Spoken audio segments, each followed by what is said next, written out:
ಸ್ನೇಹಿತರೆ ನಮಸ್ಕಾರ. ನಾನು ನಿಮ್ಮ ರಾಕೇಶ್ ಅರುಂಡಿ. ರೇಣುಕಾಸ್ವಾಮಿ ಕೇಸ್ನಲ್ಲಿ ಪರಪ್ಪನ ಅಗ್ರಹಾರದಲ್ಲಿರ್ತಕ್ಕಂಥ ನಟ ದರ್ಶನ್ ಅವರದ್ದು ಇದೇ ಮೊದಲ ಬಾರಿಗೆ ಜೈಲಿನಲ್ಲಿರ್ತಕ್ಕಂಥ ಲುಕ್ ರಿವೀಲ್ ಆಗಿದೆ. ಏಟು ಆರೋಪಿಯಾಗಿರೋ ನಟ ದರ್ಶನ್ ಈಗ ಪರಪ್ಪನ ಅಗ್ರಹಾರದ ಕತ್ತಲು ಕೋಣೆಯಲ್ಲಿದ್ದಾರೆ. ಭಾಳ ನೊಂದುಕೊಳ್ತಾ ಇದ್ದಾರೆ, ಮಾನಸಿಕ ಖಿನ್ನತೆಗೊಳಗಾಗಿದ್ದಾರೆ ಅಂತ. ಕೆಲವೊಬ್ಬರು ಅವರ ವಿರೋಧಿ ಬಣ ಇದೆಯಲ್ಲ, ಇದನ್ನು ನೋಡಿಯೇ ಖುಷಿ ಪಟ್ಟಿದ್ದು ಉಂಟು. ಓಕೆ, ಅದರ ಜೊತೆಗೆ ಸದಾ ಶೂಟಿಂಗ್ ಫ್ಯಾನ್ಸ್ ಆರ್ಭಟದ ಮಧ್ಯೆ ಇರ್ತಾ ಇದ್ದಂಥ ಏಟು ಆರೋಪಿ ದರ್ಶನ್ ಈಗ ಜೈಲಿನಲ್ಲಿ ಧ್ಯಾನ ಮಾಡುವಂಥ ಪರಿಸ್ಥಿತಿ ಎದುರಾಗಿತ್ತು. ರೇಣುಕಾಸ್ವಾಮಿ ಹತ್ಯೆ ಕೇಸ್ನ ಕೈದಿಗಳು ಈಗ ಯೋಗದ ಮೊರೆ ಕೂಡ ಹೋಗಿದ್ದಾರೆ. ಫ್ಯಾನ್ಸ್ಗಳಿಗೆ ದರ್ಶನ್ ಅವರನ್ನ ಕಣ್ತುಂಬಿಕೊಳ್ಳುವ ಸೌಭಾಗ್ಯ ಇದರಿಂದ ಸಿಕ್ಕಿದೆ. ಓಕೆ, ಪರವಾಗಿಲ್ಲ, 1 ವರ್ಷ ಅಲ್ವಾ, ಇನ್ನೂ ಕೂಡ ಅವರಿಗೆ ಜಾಮೀನು ಸಿಗೋದು, ಇಷ್ಟು ಸಾಕು, ಖುಷಿ ಆಯಿತು ಅಂತ ದರ್ಶನ್ ಅವರ ಅಭಿಮಾನಿಗಳು ನಿಟ್ಟುಸಿರು ಬಿಡೋ ಥರ ಆಯಿತು. ಇನ್ನು ದರ್ಶನ್ ಕೇಸ್ ವಿಚಾರಣೆಗೆ ಸಂಬಂಧಪಟ್ಟ ಹಾಗೆ ಒಂದಿಷ್ಟು ಅಪ್ಡೇಟ್ ಸಮೇತ ಇವತ್ತಿನ ಸ್ಟೋರಿಯನ್ನು ನೋಡ್ತಾ ಹೋಗೋಣ. ಯೋಗ ದಿನಾಚರಣೆ ಸಲುವಾಗಿ ಯೋಗ ಮಾಡಲಿಕ್ಕೆ ಎಲ್ಲ ಕೈದಿಗಳಿಗೂ ಕೂಡ ಇನ್ಸ್ಟ್ರಕ್ಷನ್ಸನ್ನು ಕೊಟ್ಟಾಗ ಆರಂಭದಲ್ಲಿ ನಟ ದರ್ಶನ್ ಬೇಡ, ನನಗೆ ಬೆನ್ನೋವಿದೆ, ತುಂಬ ಬೆನ್ನೋವಿರೋದ್ರಿಂದ ನನಗೆ ಯೋಗ ಎಲ್ಲ ಮಾಡಲಿಕ್ಕೆ ಆಗೋದಿಲ್ಲ ಅಂತ ತುಂಬ ಹಠ ಹಿಡಿದುಕೊಳ್ತಿದ್ರಂತೆ. ದರ್ಶನ್ ಅವರು ನೋ ಅಂದ ತಕ್ಷಣ ಜೈಲಧಿಕಾರಿಗಳೇನು ಸುಮ್ಮನಾಗಲಿಲ್ಲ, ಖುದ್ದಾಗಿ ಎಂಟ್ರಿ ಕೊಟ್ಟು ಇಡೀ ದೇಶವೇ ಯೋಗ ದಿನಾಚರಣೆನ ಆಚರಣೆ ಮಾಡ್ತಾ ಇದೆ, ಜೈಲಿನ ಎಲ್ಲ ಕೈದಿಗಳು ಸಮೇತ ಪೊಲೀಸ್ನವರು ಕೂಡ ಮಾಡ್ತಾ ಇದ್ದಾರೆ ಅಂತ ಹೇಳಿ ಖುದ್ದಾಗಿ ಎಂಟ್ರಿ ಕೊಟ್ಟಂಥ ಹಿರಿಯ ಅಧಿಕಾರಿ ಅಲೋಕ್ ಕುಮಾರ್ ಅವರು ದರ್ಶನ್ ಅವ್ರನ್ನ ಕರೆಸಿ ಮಾತಾಡಿ, ಓಕೆ, ನಿಮ್ಮ ಬೆನ್ನು ನೋವಿಗೆ ಯೋಗಾನೇ ಮದ್ದು, ಹಠ ಬಿಟ್ಟು ಯೋಗ ಮಾಡಿ ಅಂತ ಒಂದು ಸಲಹೆ ಕೂಡ ಕೊಟ್ಟರಂತೆ. ಈ ವೇಳೆ ಹಿರಿಯ ಪೊಲೀಸ್ ಅಧಿಕಾರಿ ಅಲೋಕ್ ಕುಮಾರ್ ಅವರು ಅವ್ರ ಜೊತೆಗೆ ಬಹಳಷ್ಟು ಮಾತುಕತೆಯನ್ನು ನಡೆಸಿದ್ದಾರೆ ಅನ್ನೋ ಥರದ ಮೂಲ ಮಾಹಿತಿಗಳು ಸಿಗ್ತಾ ಇರೋದು. ಅದಾದ ಮೇಲೆ ದರ್ಶನ್ ಅವರು ಯೋಗ ಮಾಡಲಿಕ್ಕೆ ಒಪ್ಕೊಂಡ್ರು. ಕೊನೆಗೂ ಜೈಲಿನ ಕಾರಿಡಾರ್ನಲ್ಲಿ ದರ್ಶನ್ ಯೋಗಕ್ಕೆ ನಿಂತ್ಕೊಂಡಿದ್ರು. ಮೈ ತುಂಬ ಬಟ್ಟೆ ಧರಿಸಿ ಕಪ್ಪು ಟಿ ಶರ್ಟ್ ಮತ್ತು ನೀಲಿ ಜರ್ಕಿನ್ನಲ್ಲಿ ದರ್ಶನ್ ಕೈ ಮುಗಿದು ಪ್ರಾರ್ಥನೆ ಮಾಡಿದ್ರು. ಕಣ್ಮುಚ್ಚಿ ಪ್ರಾಣಾಯಾಮ, ಶ್ವಾಸಕೋಶದ ವ್ಯಾಯಾಮ ಮಾಡ್ತಾ ಜೈಲಿನ ಕಾರಿಡಾರ್ನಲ್ಲೇ ಯೋಗ ಭಂಗಿಗಳನ್ನು ಪ್ರದರ್ಶನ ಮಾಡಿದ್ರು. ನೋಡಿ, ಅಲ್ಲಿ ದರ್ಶನ್ ಯೋಗ ಮಾಡ್ತಿದ್ರೆ ಇತ್ತ ಮಹಿಳಾ ಬ್ಯಾರಕ್ನಲ್ಲಿರ್ತಕ್ಕಂಥ ಯವನ್ ಆರೋಪಿ ಪವಿತ್ರ ಗೌಡ ಕೂಡ ಯೋಗಾಸನ ಮಾಡ್ತಾಯಿದ್ರು. ಇವರಷ್ಟೇ ಅಲ್ಲ, ರೇಣುಕಾಸ್ವಾಮಿ ಕೇಸ್ನಲ್ಲಿರ್ತಕ್ಕಂಥ ಪ್ರದೂಷ ಆಗಿರ್ಬೋದು, ಇನ್ನು ಉಳಿದ ಆರೋಪಿಗಳೆಲ್ಲರೂ ಕೂಡ ಅದೇ ಗ್ಯಾಂಗ್ ಜೈಲಿನ ಮೈದಾನದಲ್ಲೇ ಯೋಗ ಮಾಡಿ ಸ್ವಲ್ಪ ರಿಲ್ಯಾಕ್ಸ್ ಮೋಡಿಗೆ ಹೋದರು. ಇನ್ನು ದರ್ಶನ್ ಯೋಗದ ವಿಷಯಕ್ಕೆ ಸಂಬಂಧಪಟ್ಟಾಗ ನಾನು ಮಾಹಿತಿ ಹೇಳಿದೆ. ಆದರೆ ಸದ್ಯದ ಅಪ್ಡೇಟ್ಸ್ ನಿಮಗೆಲ್ರಿಗೂ ಕೂಡ ಗೊತ್ತಿರೋ ಹಾಗೆ ಅವರ ವಕೀಲರು ಹಿಂದೆ ಸರಿದುಕೊಂಡಿರೋದು, ಅದನ್ನು ಸ್ವಲ್ಪ ವಿಮರ್ಶಾತ್ಮಕವಾಗಿ ನೋಡ್ತಾ ಹೋಗೋಣ ಇವತ್ತಿನ ಸ್ಟೋರಿಯಲ್ಲಿ.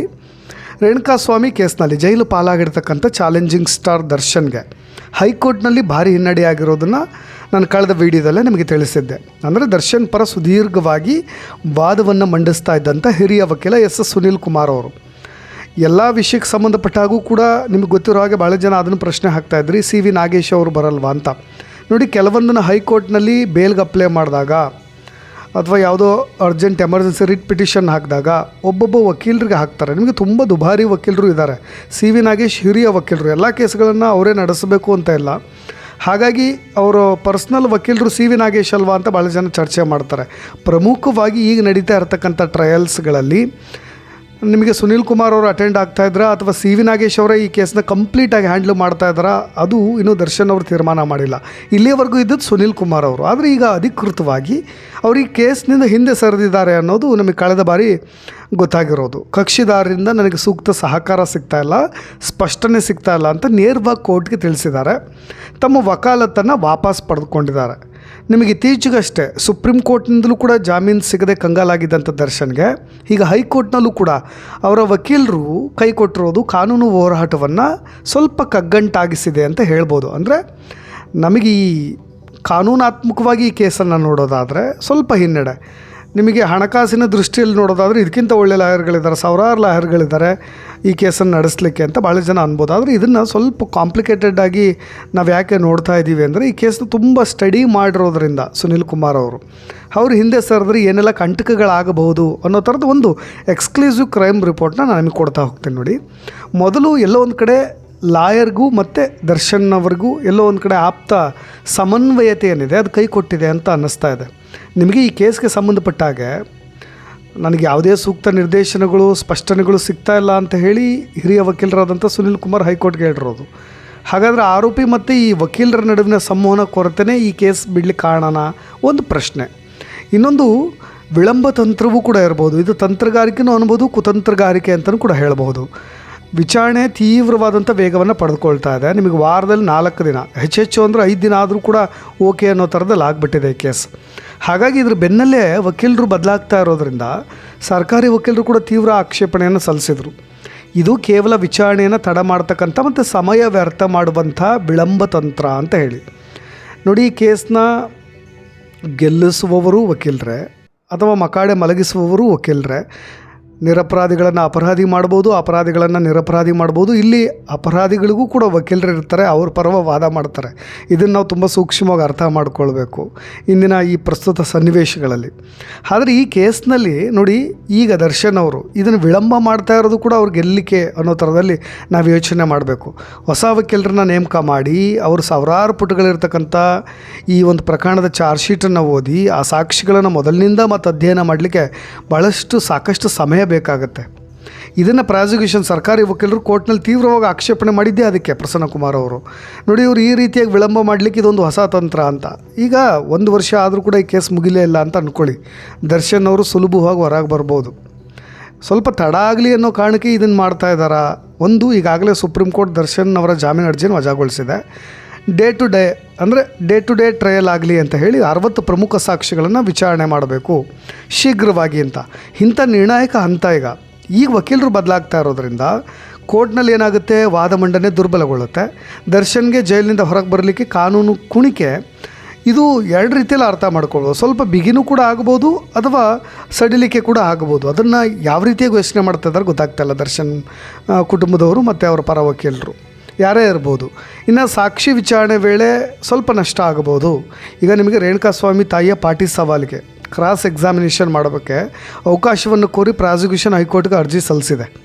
ಈ ಪ್ರಮುಖ ಹಂತದಲ್ಲಿ ವಕೀಲರು ಹಿಂದೆ ಸರ್ಕೊಳ್ಳೋದ್ರಿಂದ ಹೊಸ ವಕೀಲರು ಬರೋವರೆಗೂ ಪ್ರಾಸಿಕ್ಯೂಷನ್ ಮಂಡಿಸ್ತಕ್ಕಂಥ ಸಾಕ್ಷಿಗಳಿಗೆ ನಿಮಗೆ ಕೌಂಟ್ರ್ ಅಟ್ಯಾಕ್ ಕೊಡಲಿಕ್ಕೆ, ಕೌಂಟ್ರ್ ಆರ್ಗ್ಯುಮೆಂಟ್ಸ್ ಕೊಡಲಿಕ್ಕೆ, ಪ್ರತಿರೋಧವನ್ನು ಒಡ್ಲಿಕ್ಕೆ ದರ್ಶನ್ ಅವ್ರ ಟೀಮ್ಗೆ ವಕೀಲರಿಲ್ಲದೆ ಇದರಿಂದ ಅವ್ರಿಗೆ ಸ್ವಲ್ಪ ಕಷ್ಟ ಕೂಡ ಆಗಬಹುದು. ಇದನ್ನು ಎಲ್ಲ ರೀತಿಯಿಂದ ನೋಡೋಣ. ನೋಡಿ, VIP ಸೌಲಭ್ಯಗಳ ಬೇಡಿಕೆಗೂ ಮತ್ತೆ ಹಿನ್ನಡೆ ಆಗುತ್ತೆ. ವಕೀಲರು ಹಿಂದೆ ಸರಿದಾಗ ಅವರು ಈ ವಿಚಾರಕ್ಕೆ ಸಂಬಂಧಪಟ್ಟ ಹಾಗೆ ಸುದೀರ್ಘವಾದಂಥ ವಾದ ಮಂಡಿಸಿದ್ರು. ಈಗ ಹೊಸ ವಕೀಲರು ಬರೋವರೆಗೂ ಕೂಡ ಜೈಲಿನ ಸೌಲಭ್ಯಗಳಾಗಲಿ ಅಥವಾ ಬೇರೆ ಕಡೆ ಸ್ಥಳಾಂತರ ಮಾಡೋದಾಗಿರ್ಬೋದು ಅಥವಾ ಏನೇ ಕಾನೂನು ಮನವಿಗಳು ಏನೇ ಇರಲಿ, ಅವ್ರ ಕುಟುಂಬದವ್ರು ಭೇಟಿ ಕೊಡೋದಾಗಿರ್ಬೋದು, ಇನ್ನೊಂದಿನ ಭೇಟಿ ಕೊಡೋದು, ಇವೆಲ್ಲವೂ ಕೂಡ ಮತ್ತೆ ನೆನೆಗುದಿಗೆ ಬೀಳುತ್ತೆ. ದರ್ಶನ್ಗೆ ಅವ್ರಿಗೆ ಇದರಿಂದ ಸಮಸ್ಯೆನೂ ಇದೆ ಅನ್ನೋದನ್ನ ಅರ್ಥ ಮಾಡ್ಕೊಳ್ಬೇಕು. ಇನ್ನು ಈ ಲಾಯರ್ ಎಕ್ಸಿಟ್ ಟ್ವಿಸ್ಟ್ ಇದೆಯಲ್ಲ, ದರ್ಶನ್ ಸದ್ಯಕ್ಕೆ ಹೊಸ ಕಾನೂನು ತಜ್ಞರ ಹುಡುಕಾಟ ನಡೆಸಬೇಕು. ಅಲ್ಲಿಯವರೆಗೂ ಕೂಡ ಜೈಲಿನಲ್ಲಿರ್ತಕ್ಕಂಥ ಅವರ ನ್ಯಾಯಾಂಗ ಬಂಧನದ ಅವಧಿ ಮತ್ತಷ್ಟು ಕಠಿಣವಾಗ್ತಕ್ಕಂಥ ಸಾಧ್ಯತೆ ದಟ್ಟವಾಗಿದೆ. ಈಗ ಬೆಂಗಳೂರಿನ 59ನೇ CCH ನ್ಯಾಯಾಲಯದಲ್ಲಿ ಪ್ರಕರಣದ ವಿಚಾರಣೆ ಚುರುಕಾಗಿದೆ. ವಾರದಲ್ಲಿ ಕನಿಷ್ಠ 4 ದಿನ ಕಡ್ಡಾಯವಾಗಿ ವಿಚಾರಣೆ ನಡೆಸಬೇಕು. ಅಗತ್ಯ ಬಿದ್ದರೆ 5ನೇ ದಿನವೂ ಕೂಡ ವಿಚಾರಣೆಗೆ ಸಿದ್ಧರಿರಲಿಕ್ಕೆ ವಕೀಲರಿಗೆ ಎಲ್ಲ ರೀತಿಯಾದಂಥ ಸೂಚನೆ ಕೂಡ ಕೊಡಲಾಗಿದೆ. ಆದರೆ ವಕೀಲರು ಹಿಂದೆ ಸರಿಲಿಕ್ಕೆ ಪ್ರಮುಖ ಕಾರಣಗಳೇನು? ಲ್ಯಾಕ್ ಆಫ್ ಇನ್ಸ್ಟ್ರಕ್ಷನ್ಸ್, ಕಕ್ಷಿದಾರರ ಅಸಹಕಾರ. 1, ವಕೀಲರ ಸಲಹೆಯನ್ನು ನಿರ್ಲಕ್ಷಿಸೋದು. ಕಾನೂನುಬದ್ಧವಾಗಿ ಈ ಪ್ರಕರಣವನ್ನು ಹೇಗೆ ಎದುರಿಸಬೇಕು ಅಂತ ಹಿರಿಯ ವಕೀಲರು ನೀಡ್ತಕ್ಕಂಥ ತಾಂತ್ರಿಕ ಸಲಹೆಗಳಿರುತ್ತಲ್ಲ, ಅದನ್ನು ಈ ಕಕ್ಷಿದಾರರು ಮತ್ತು ಅವ್ರ ಕುಟುಂಬದವ್ರು ಕೇಳದೇ ಇದ್ದಾಗ ಸುನಿಲ್ ಕುಮಾರ್ ಅವರು ಏನು ಮಾಡ್ತಾರೆ, ಸ್ವತಃ ನಿರ್ಧಾರಗಳನ್ನು ತೆಗೆದುಕೊಳ್ಳಲಿಕ್ಕೆ ಮುಂದಾಗ್ತಾರೆ. ಆಗ ವಕೀಲರು ಇಂಥ ನಿರ್ಧಾರಗಳನ್ನು ಆಟೋಮೆಟಿಕ್ಕಾಗಿ ತೆಗೆದುಕೊಳ್ತಾರೆ. ಅವರೇ ಸ್ವತಂತ್ರವಾಗಿ ನಿರ್ಧಾರಗಳನ್ನು ತೆಗೆದುಕೊಳ್ತಾ ಇದ್ದಾರೆ, ನಾನು ಇಲ್ಲಿದ್ದೇನು ಕೆಲಸ ಅಂತ ಹೇಳಿ. ಇನ್ನು ಫೀಸ್ ಮತ್ತು ಆರ್ಥಿಕ ಭಿನ್ನಾಭಿಪ್ರಾಯ, ಇದು ದೊಡ್ಡವ್ರಿಗೂ ಇರುತ್ತೆ, ಸಣ್ಣವ್ರಿಗೂ ಇರುತ್ತೆ. ಸಣ್ಣ ಪುಟ್ಟ ಕೇಸ್ಗಳಲ್ಲೂ ಆರ್ಥಿಕವಾದಂಥ ಭಿನ್ನಾಭಿಪ್ರಾಯ ಇದ್ದಾಗ ವಕೀಲರು ವಾಪಸ್ ಆಗ್ತಾರೆ. ಇನ್ನು ದೊಡ್ಡ ಕೇಸ್ಗಳಲ್ಲಿ ಎಕ್ಸ್ಟ್ರಾ ಅಮೌಂಟನ್ನು ಎಕ್ಸ್ಪೆಕ್ಟ್ ಮಾಡಿದಾಗೂ ಆ ಸಮಸ್ಯೆ ಆಗುತ್ತೆ. ನಿಮಗೆ ಹಿರಿಯ ವಕೀಲರ ಶುಲ್ಕ ಭಾರಿ ಪ್ರಮಾಣದಲ್ಲೇ ಇರುತ್ತೆ. ಒಪ್ಪಂದ ಮಾಡ್ಕೊಂಡ ಪ್ರಕಾರ ನಿಗದಿತ ಸಮಯಕ್ಕೆ ಏನಾದರೂ ಫೀಸ್ ಹೋಗದೇ ಇದ್ದರೆ ವಕಾಲತ್ ವಾಪಸ್ ತೆಗೆದುಕೊಳ್ತಾರೆ. ಇನ್ನು ಮತ್ತೊಬ್ಬ ವಕೀಲರ ಹಸ್ತಕ್ಷೇಪ ಆದಾಗ, ಈ ಕೇಸ್ನಲ್ಲಿ ಯಾರೋ ಇನ್ನೊಬ್ಬರು ಬರ್ತಾ ಇದ್ದಾರೆ, ಎಂಟ್ರ್ ಆಗ್ತಾ ಇದ್ದಾರೆ ಅಂದಾಗ, ಸಮಾಂತರವಾಗಿ ಅರ್ಜಿಗಳನ್ನು ಸ್ವೀಕರಿಸಲಿಕ್ಕೆ ಪ್ರಯತ್ನ ಮಾಡ್ತಾ ಇದ್ದಾಗ ಹೆಚ್ಚಾಗಿ ವೃತ್ತಿಪರ ಸ್ವಾಯತ್ತತೆ ಅನ್ನೋದಿರುತ್ತಲ್ಲ, ಅದಕ್ಕೆ ಧಕ್ಕೆ ಆದಾಗ ಅವರು ಕೂಡ ವಾಪಸ್ ಹೋಗಿಬಿಡ್ತಾರೆ. ಅದು ಕೂಡ ಇಲ್ಲಿ ಆಗಿರ್ಬೋದು, may be, may not be. ಇನ್ನು ಹಿತಾಸಕ್ತಿಯ ಸಂಘರ್ಷ, ಕಾನ್ಫ್ಲಿಕ್ಟ್ಸ್ ಆಫ್ ಇಂಟ್ರೆಸ್ಟ್. ಪ್ರಕರಣದ ವಿಚಾರಣೆ ಮುಂದುವರಿತಾ ಇದ್ದಾಗೆ ಎದುರುಗಡೆ ಪಕ್ಷದವ್ರ ಪರವಾಗಿ ಅಥವಾ ಪ್ರಕರಣದ ಸಾಕ್ಷಿಗಳ ಜೊತೆಗೆ ವಕೀಲರ ವೈಯಕ್ತಿಕ ಅಥವಾ ವೃತ್ತಿಪರ ಹಿತಾಸಕ್ತಿಗಳು ಸಂಘರ್ಷಕ್ಕೊಳಗಾಗ್ತಕ್ಕಂಥ ಪರಿಸ್ಥಿತಿ ನಿರ್ಮಾಣವಾದರೆ ನೈತಿಕ ಹೊಣೆಯನ್ನು ಹೊತ್ತು ಹಿಂದೆ ಸರಿದುಕೊಳ್ತಾರೆ. ಇನ್ನು ಸ್ಟ್ರಾಟಜಿಕ್ ಎಕ್ಸಿಟ್ ಅಂತ ಕರಿತೀವಿ, ಅಂದರೆ ಕಾನೂನು ತಂತ್ರಗಾರಿಕೆ. ಕೆಲವು ಬಾರಿ ಪ್ರಕರಣದಲ್ಲಿ ಬೇಲ್ ಸಿಗೋದು ಅಸಾಧ್ಯ ಅಂತ ಗೊತ್ತಾದಾಗ ಅಥವಾ ಕಕ್ಷಿದಾರನ ಪರವಾಗಿ ವಾದಿಸಲಿಕ್ಕೆ ಯಾವುದೇ ಬಲವಾದ ಅಂಶಗಳು ಉಳಿದೇ ಇದ್ದಾಗ ಹೊಸ ವಕೀಲರಿಗೆ ಅವಕಾಶ ಮಾಡಿಕೊಡ್ಲಿಕ್ಕೆ ಮತ್ತು ನ್ಯಾಯಾಲಯದ ಮುಂದೆ ಹೊಸ ಆಲೋಚನೆ ಮಂಡಿಸಲಿಕ್ಕೆ ಹಿರಿಯ ವಕೀಲರು ಗೌರವಯುತವಾಗಿ ಹಿಂದೆ ಸರಿದುಕೊಳ್ತಾರೆ. ಇದೆಲ್ಲವೂ ಕೂಡ ಇದೇ ಆಗ್ತಾ ಇದೆ ಅಂತಲ್ಲ, ಬಟ್ ನಮ್ಮ ಅಸಂಪ್ಷನ್ ಅಷ್ಟೇ. ನಿಮ್ಗೆ ಅರ್ಥ ಆಗುತ್ತೆ ಅಂತ ಅಂದ್ಕೊಳ್ತೀನಿ ನಾನು ಇಲ್ಲಿವರೆಗೂ ಹೇಳಿದಂಥ ವಿವರಣೆ.